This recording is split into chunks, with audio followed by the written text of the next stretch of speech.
Boa noite, pessoal. Eu sou Marcelo Spinetti e você está me acompanhando no Surface Class, o canal que te ensina a modelar superfície classe A. E hoje nós vamos falar sobre um tema bem polêmico, mas muito importante para quem está começando a modelar superfície para o design. Fique ligado que é bem importante e você vai ter que treinar bastante.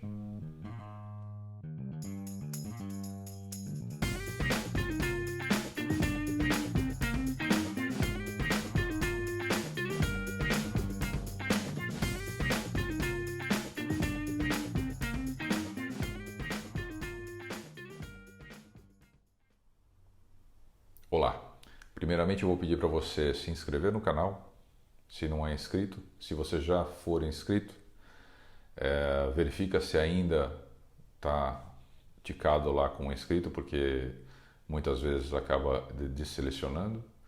E também clique no sininho para receber as notificações dos novos vídeos que eu estou criando. Se você está começando a assistir agora, dá uma olhada no vídeo anterior que a gente fala sobre curvas de Bézier e também a relação de contato entre elas, né? A posição, tangência, curvatura e continuidade da curvatura. É importante porque a gente vai ver um pouco do efeito desses contatos e a impressão visual que elas causam, tá? Dá uma olhada, eu vou deixar um link aqui para vocês do vídeo anterior, aí você consegue acessar para aprender um pouco mais sobre a curva, tá ok? Aceleração. O que tem a ver aceleração com superfície? Ou com curva? Será que é gravidade? Não. Aceleração da gravidade? Não. Aceleração de curva? Aceleração de um carro? Sim, aceleração de um carro. Eu acho que a melhor metáfora, o melhor exemplo para demonstrar para vocês o que é o efeito dessa aceleração é realmente a aceleração de um carro. Muitas vezes quando a gente está modelando uma curva, acontece um efeito óptico, uma impressão visual que parece um defeito.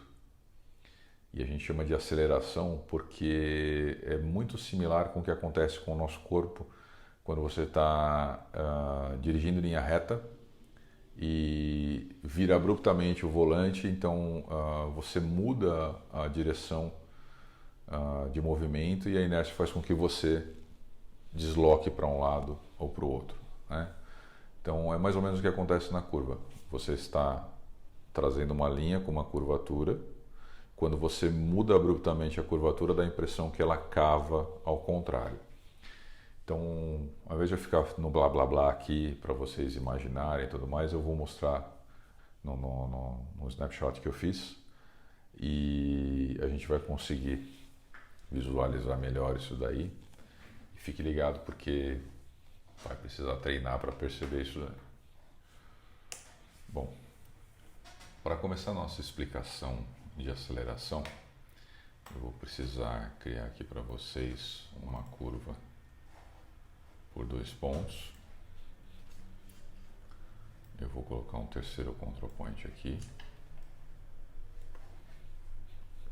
Vou criar uma segunda curva.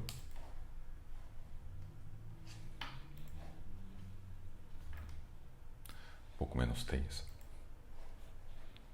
E aí a gente pode fazer um fillet. Fillet de raio 10. Deixa eu ver se 10 fica um tamanho não, muito pequeno. Tem que ser um raio de 50.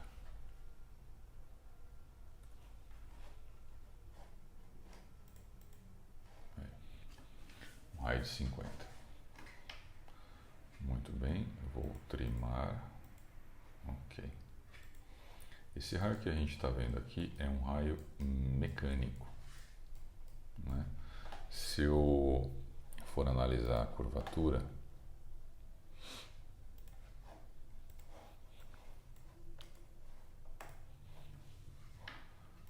com um mínimo de 10 aqui, vocês vão ver o seguinte. Deixa eu tirar os números para evitar.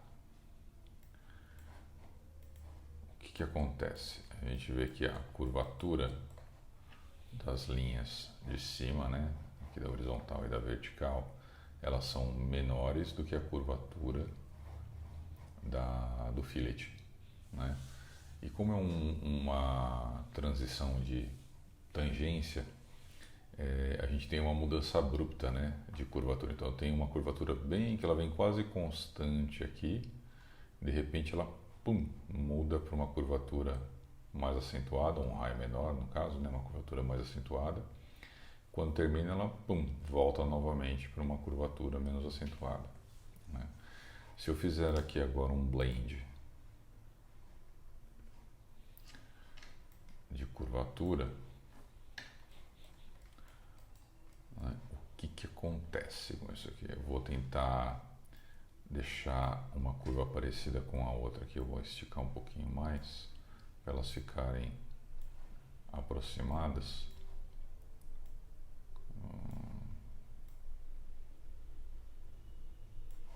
Dá uma achatada no centro dela aqui. Aí, ok.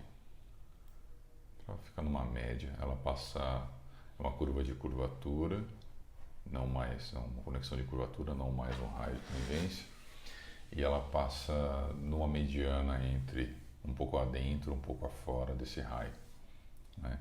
Por enquanto a gente não está garantindo ainda o raio mínimo, porque não é o interessante no momento. Eu quero mostrar para vocês mais o efeito da curva. Eu vou acrescentar agora na análise aqui mais uma curva. Ok. O que acontece?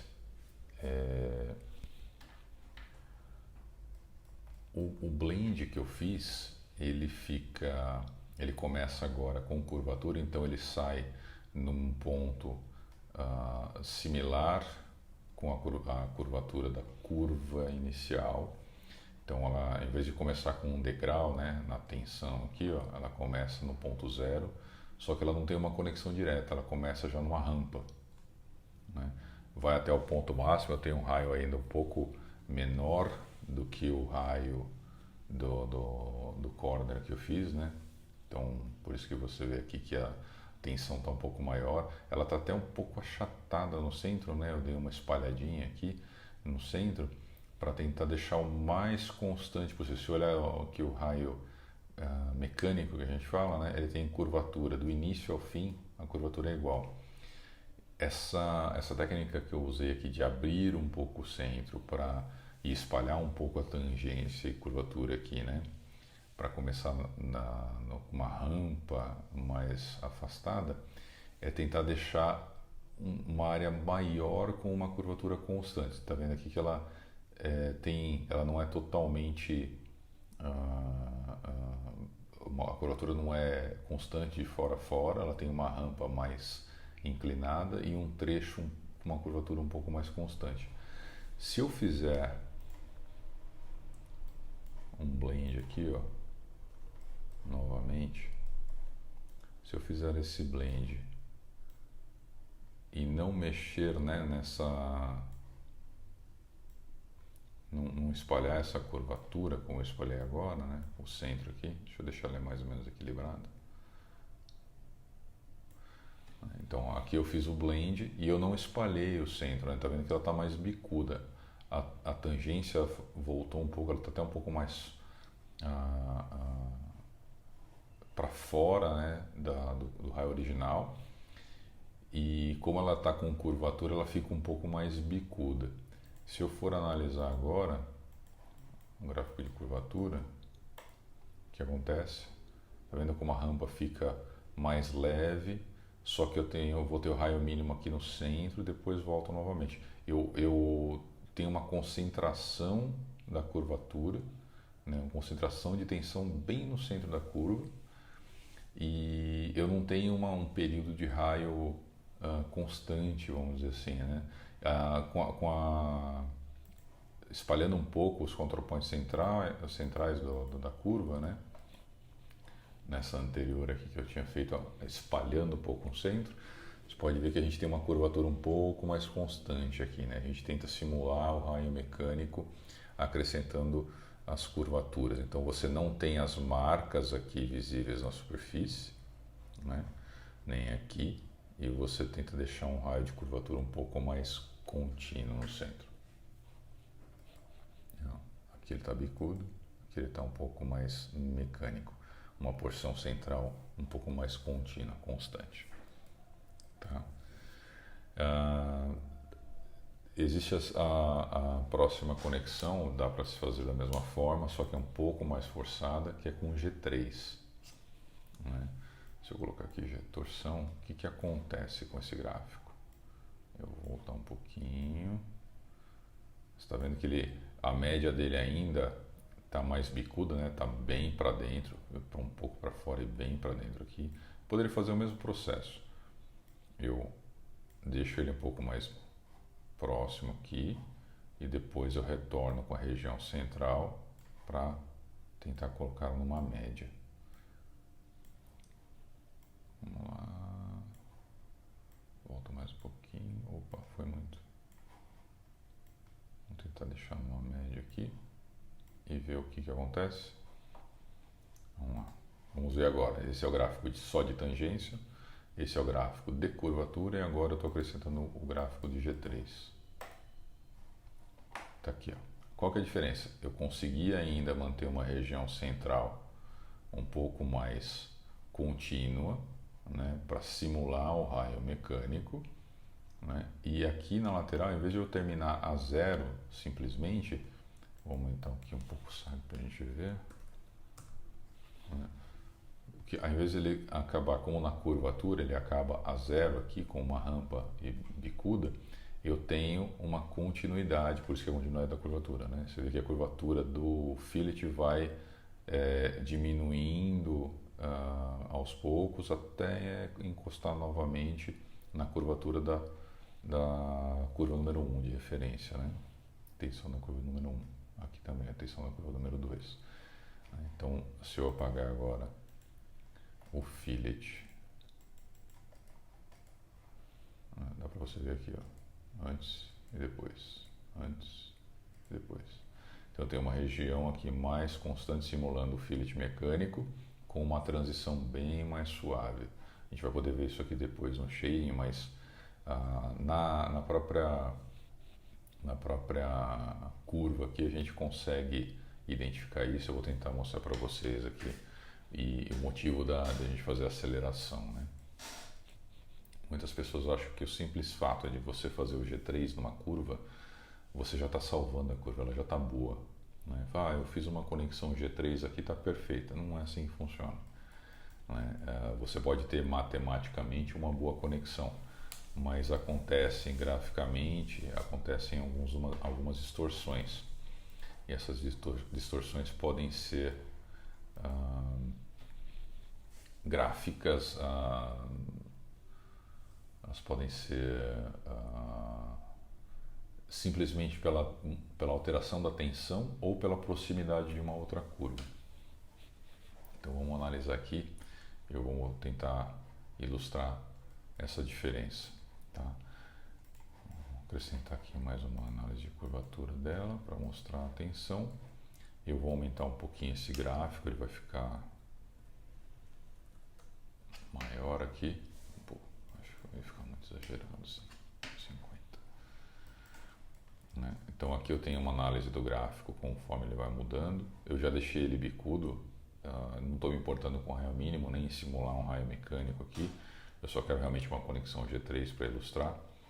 Então você está vendo que agora a transição de um raio para o outro é mais suave, como é o G3, como ali a continuidade da curvatura garante, né? Só que aonde fica a falha, que eu falei que ela não é matemática, mas visual. Se eu desligar agora essa análise,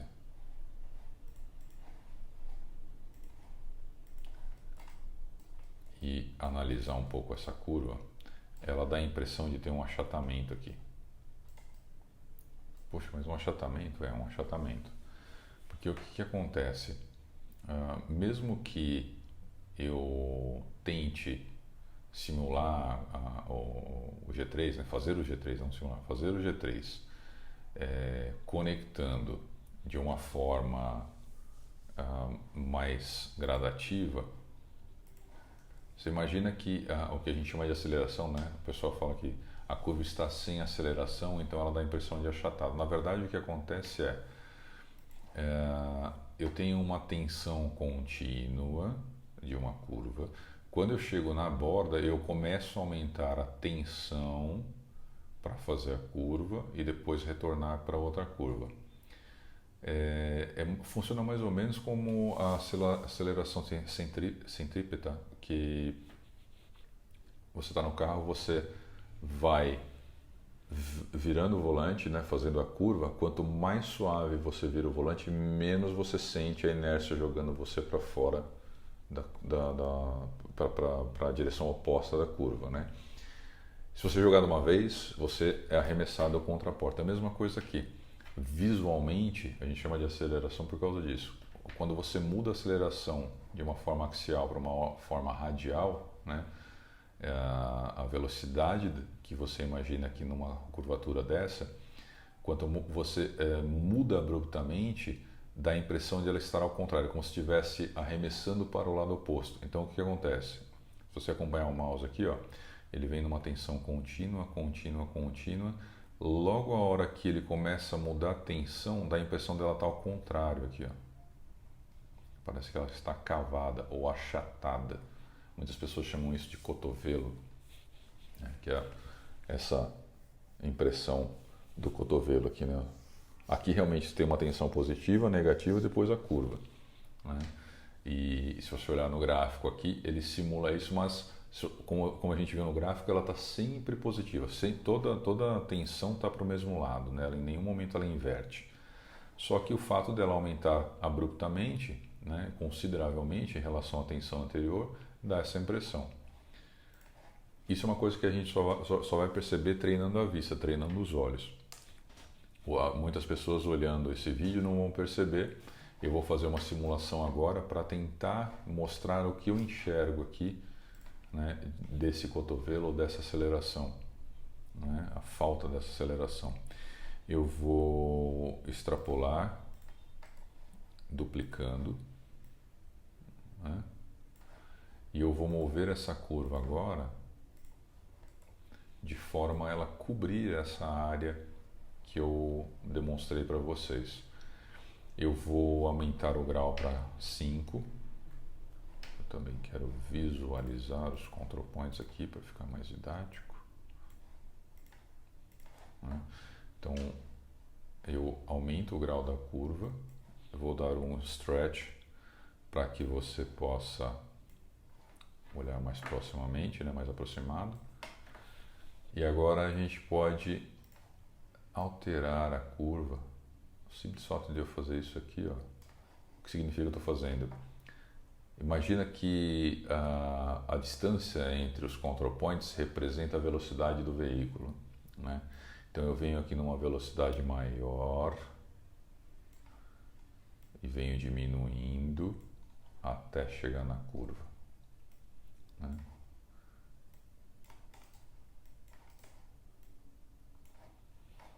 Quando eu chego na minha curva final,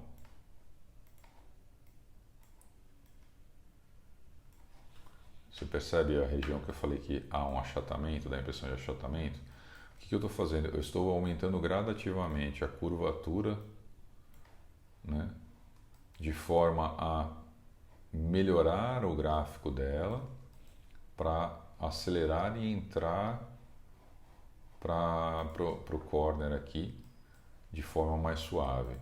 Se eu for analisar agora o gráfico, nós temos esse gráfico, né? E eu vou agora incluir para análise o gráfico da curva que eu fiz. Tá vendo que ela começa a subir, né? Eu venho aumentando a curvatura, tendendo a subir, né? Se a gente fosse comparar o que seria isso mesmo, essa aceleração de uma forma mais homogênea, ou uma rampa mais suave, tentar suavizar essa transição para tirar esse visual de achatamento, eu teria que forçar um pouco mais essa aceleração, né? trazendo para cá, o que vai fazer com que ela suba um pouco mais essa rampa.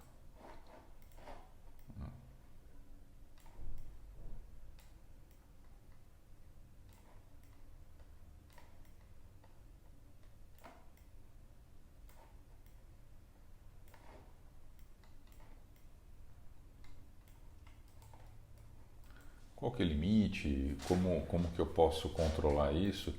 Cada empresa trabalha com um conceito diferente, tá? O visual é mais ou menos o mesmo, o grau da curva vai influenciar bastante em algumas empresas. A maior parte das empresas prezam pelo menor número de control points, né? Então não posso ficar aumentando os control points inadvertidamente, né? Mas uma coisa é fato, se eu colocar aqui, por exemplo, 7 control points, eu consigo concentrar a aceleração mais na ponta do que com 5 control points, né? A rampa vem subindo um pouco mais. Então, se eu aumento o número de control points, eu consigo concentrar, mas há um limite, há um bom senso para isso, né? Há uma aceitação por cada empresa, então tem que tomar cuidado com isso.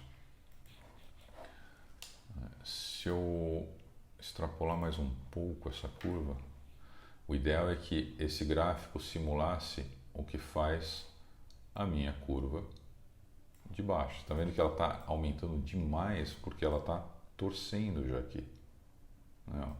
Olha o quanto ela está abaixando aqui e ainda não alcançou. Ela está passando reto nesse detalhe, ela começa a tensionar demais, a minha curvatura vai lá em cima e eu não consigo acompanhar a minha curva base, né? Vou tentar melhorar um pouco mais.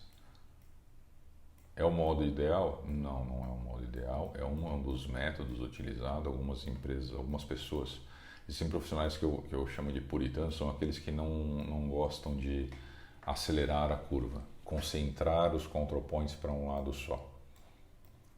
Esse pessoal prefere às vezes quebrar a curva em dois para tentar melhorar a tensão e trabalha com 2 curvas mais o corda.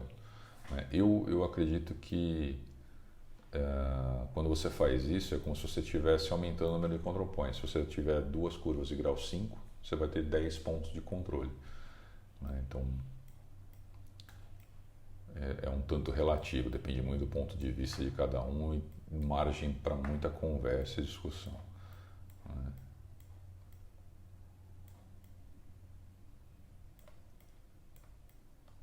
Estou tentando simular aqui uma rampa mais próxima do que seria a curva atual. Vou achatar um pouquinho mais aqui para tentar deixar uma rampa mais suave. Se eu simular novamente o blend,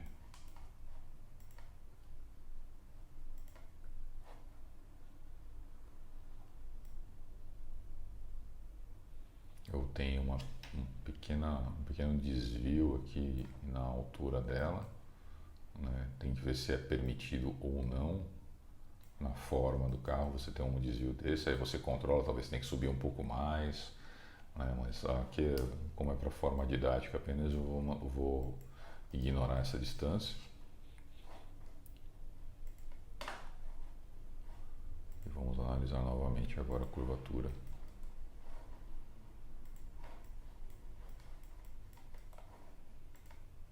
Ok. Então aqui dá para perceber, né, como a curva nova vem a partir daqui subindo mais suave e eu tiro a impressão de achatamento dela. Eu vou apagar a curva antiga. Estava lá embaixo a curva antiga.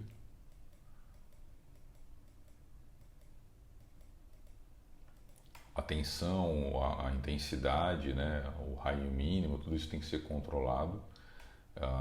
Eu não estou fazendo esse controle agora, mas como repetindo, é mais uma forma didática de fazer tirar esse achatamento.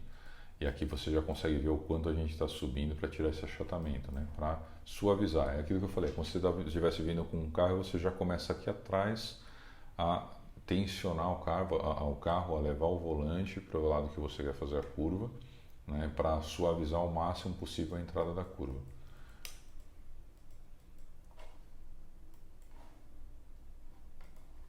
Apago aqui, trimo aqui, pronto, tem uma passagem mais suave. E se agora eu desligar a curvatura, a tensão vem contínua, você não tem mais a impressão de estar negativo no final dela. Então essa é a técnica de aceleração, eu diria que é a que eu mais uso, né? Tudo tem, como eu disse, tudo tem um limite, né? Tem uma aceitação, um bom senso para ser feito. Você não vai fazer uma aceleração absurda, né? Você imagina que você tem várias situações em que acontecem esse tipo de desvio, né? Onde você tem uma linha com um raio pequeno e dá esse desvio. Imagina o para-brisa traseiro, o vigia traseiro de um carro, né? O vidro traseiro, que você tem uma linha central aqui, as duas laterais, uma aqui e a outra aqui, e um blend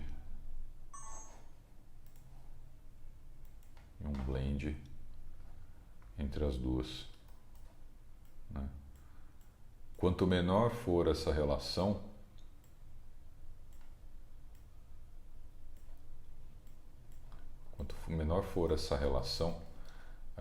de comprimento, né? Aliás, maior, né? A razão de aspecto entre o comprimento e o raio, maior a impressão de descida nesse caso aqui, né? Maior a impressão de curva ao contrário, tá? Se eu trimar aqui,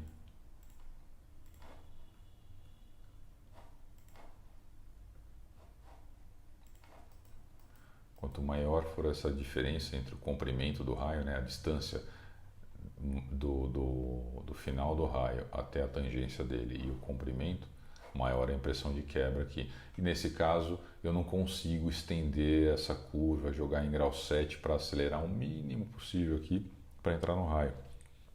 Aqui eu tenho que ter um bom senso e trabalhar de acordo com a percepção do designer e decidir se eu vou quebrar a curva em 2, se eu vou manter ela e talvez acelerar. Uma segunda opção seria a gente estender um pouco mais esse blend, né? Só para a gente entender, eu vou fazer um blend aqui do próprio blend para esta curva. Inverto aqui. Então eu estou casando aqui as duas curvas, né? E agora eu vou estender um pouco mais aqui. Tá vendo? Eu estendo um pouco mais. Esse lado aqui eu vou retrair. Então ele fica similar ao que era o antigo. O lado de cá eu avanço. Aqui. Eu avanço com as pontas, tentando deixar o mesmo corner aqui, ó, e alongando a tangência. Então eu tento simular aqui agora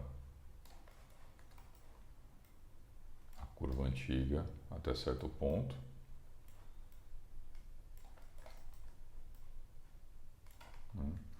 E depois eu acelero a tangência aqui, ó. Eu aumento a tangência, volto a curvatura.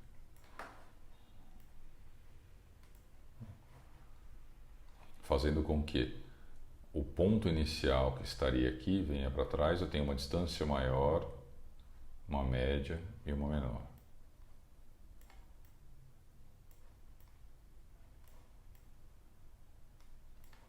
Então, ao invés de eu preencher esse campo aqui, ó, né, como eu fiz na outra curva, ao invés de preencher esse campo, eu retiro um pouco de material aqui.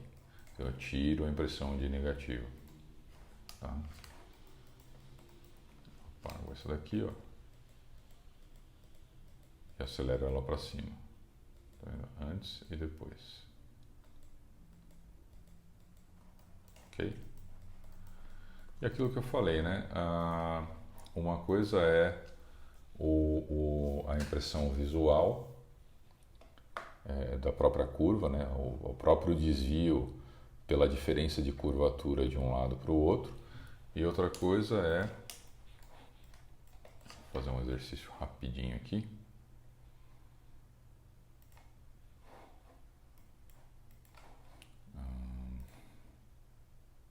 Dynamic. Duplicar. Se eu fizer um exercício rápido aqui aproximando duas curvas, principalmente se ela tiver a curvatura oposta, né? E aproximar aqui.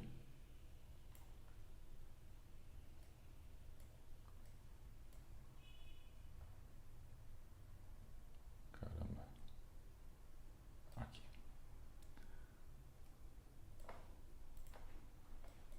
O que vai acontecer? Ela vai dar a impressão de inversão ou de achatamento porque eu tenho duas curvaturas opostas próximas. Então, a relação visual de uma curva influencia na relação visual da outra. Então, eu preciso fazer uma compensação da mesma forma, agora não mais pela aceleração, mas pela proximidade da curva. Isso lembra bastante aquele exercício de Gestalt, né? Onde você tem um arco por 3 pontos, né? E você pega esse arco e move ele duplicando para cima.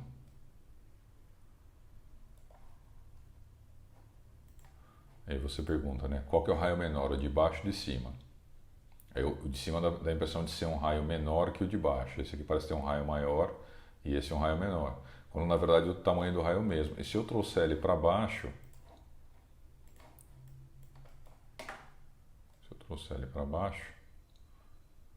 vai acontecer a mesma coisa. A impressão do de cima está menor que o de baixo. E quando a gente sabe que na verdade é o mesmo tamanho, né? Então é uma impressão visual que uma curva exerce sobre a outra. E é exatamente o que acontece neste caso aqui.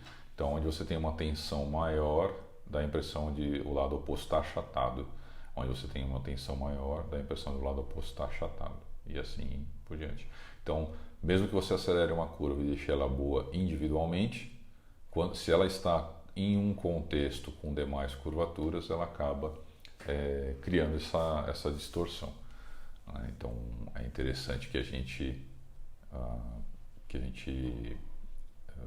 verifique sempre o contexto em que está inserida cada curva que a gente está corrigindo, tá bom? Vou fazer uma pausa agora. Colocar a bateria para funcionar. Tem outra bateria? Acho que não, né?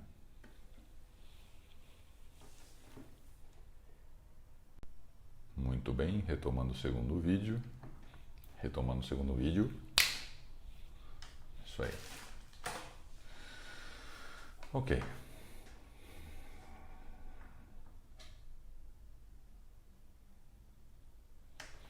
Então, como vocês viram, a aceleração ela é uma transição de uma curvatura para outra de uma forma mais suave, né? É isso que a gente chama de aceleração em português, em inglês eu chamo de lead-in.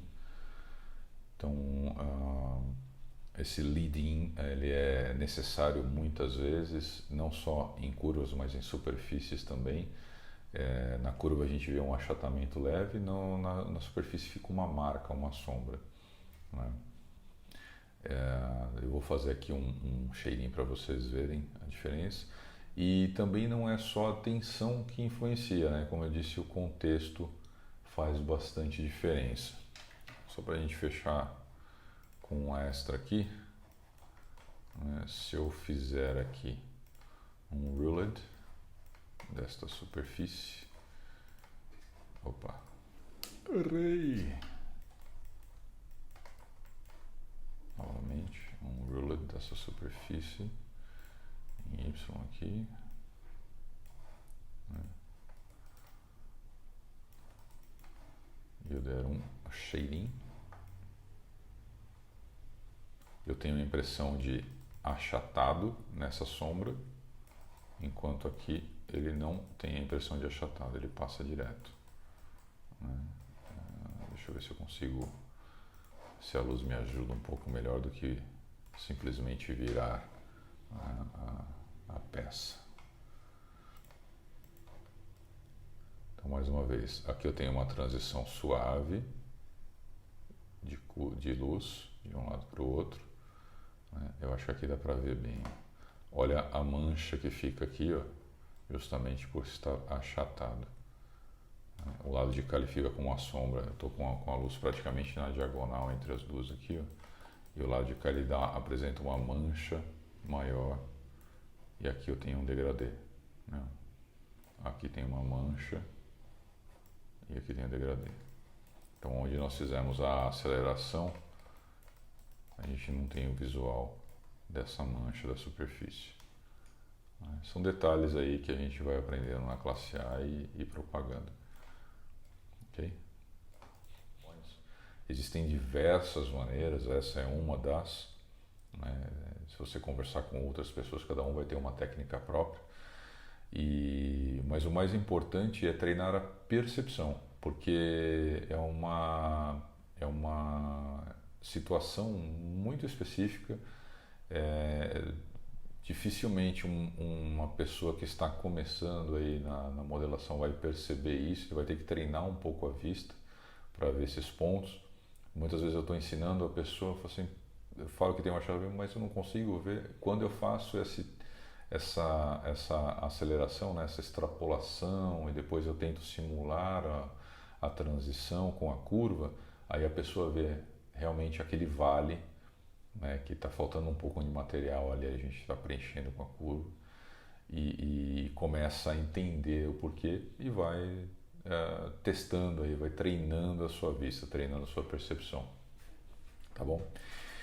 Bom, fique ligado no canal aí, clique no sininho para receber as notificações e a gente vai fazer cada vez mais vídeos técnicos aí, falando um pouquinho mais de modelação classe A para vocês, tanto em curva quanto em superfície. Você já viu hoje que a gente começou um pouquinho de superfície para mostrar um pouco mais aí do efeito 3D, mas a técnica no 2D já tem que ser praticada, né? Então, fique ligado e logo mais a gente vai trazer novidades para vocês, tá bom? Até mais.